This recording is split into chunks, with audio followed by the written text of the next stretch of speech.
ചുമക്കണ്ട, അത് മുടങ്ങി. ഇനി നാട് മൊത്തം പാടിക്കോ. നീ എന്തിന്റെ എന്നോട് ചാടിക്കയറുന്ന? ശരിക്കും നിങ്ങന്റെ ഇളയമ്മയാന്ന? നിനക്കെന്താ സംശയം? നിന്റെ അമ്മ ചത്തിരി 16 കൊല്ലം കഴിഞ്ഞിട്ട് നിനക്ക് ഞാൻ ജീവിതത്തിൽ തകരാറൊന്നും കാണിച്ചിട്ടില്ല. ഈ കാണിക്കുന്നതൊന്നും തകരാറല്ലേ? നിന്നെ ഞാൻ നോക്കിയിട്ടേടാ. ഞാൻ നിങ്ങളെ നോക്കിയിട്ടില്ല. ഇനി നോക്കാലാ. ഇനി എത്ര കാലം നോക്കാൻ? നീ ചത്തിച്ചേ ഞാൻ ചാവും.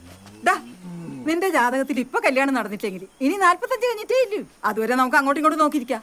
അതെ, ഈ കല്യാണം നടക്കാൻ വേണ്ടി പ്രാർത്ഥിച്ചില്ലെങ്കിലും നിങ്ങൾ മുടക്കാൻ വേണ്ടി പ്രാർത്ഥിക്കും. എന്റെ പൂമാല പോതി ഞാൻ കേൾക്കുന്നത് ഈ ചെക്കൻ പറയുന്നത്. എടാ പറഞ്ഞിട്ട് വേടാ. നിങ്ങൾ നേരത്തെ എന്തിനാ ചുമച്ച്? എനിക്ക് ചുമച്ചുവിടാ. എന്നെ കളിയാക്കാനല്ലേ നിങ്ങൾ ചുമച്ച്? വന്നല്ലേ? വന്നു. ചാൻസേ ഇല്ലടാ. നിങ്ങൾ വെറുതെ ഡാർക്ക് നീ ഓനോട് പറയടാ. നീ എപ്പോ വന്നെ? നേരത്തെ വന്നു, ഇപ്പം വന്നു. എന്താ നിങ്ങൾ കല്യാണം ഉറപ്പിച്ച? നീ പറ. നിങ്ങൾ വന്നേ പറയാം. എടാ പറഞ്ഞിട്ട് പോ. അറിഞ്ഞോ, നമ്മള് ബിബീഷ് ബാലിന്റെ കല്യാണം ഉറപ്പിച്ചു. ഇന്നലെയാന്ന് തോന്നുന്നു. അതല്ല, അത് നല്ല കാര്യമല്ലേ? അതിന് നിനക്കെന്താ? നിങ്ങൾ ഞാനൊക്കെ ഇങ്ങനെ നിൽക്കുമ്പോ ഓരോ ചെയ്യാവോ? അതുപോട്ടെ, ക്ലബിലെ മെമ്പേഴ്സായി നമ്മ ഇത് അറിഞ്ഞിട്ടില്ല. നിങ്ങൾ അറിഞ്ഞോ? അത് ശരിയാവുന്നല്ലോ.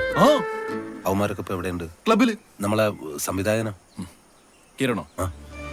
ഓനിപ്പോ ഏതെങ്കിലും ചാനലിൽ ഇന്റർവ്യൂ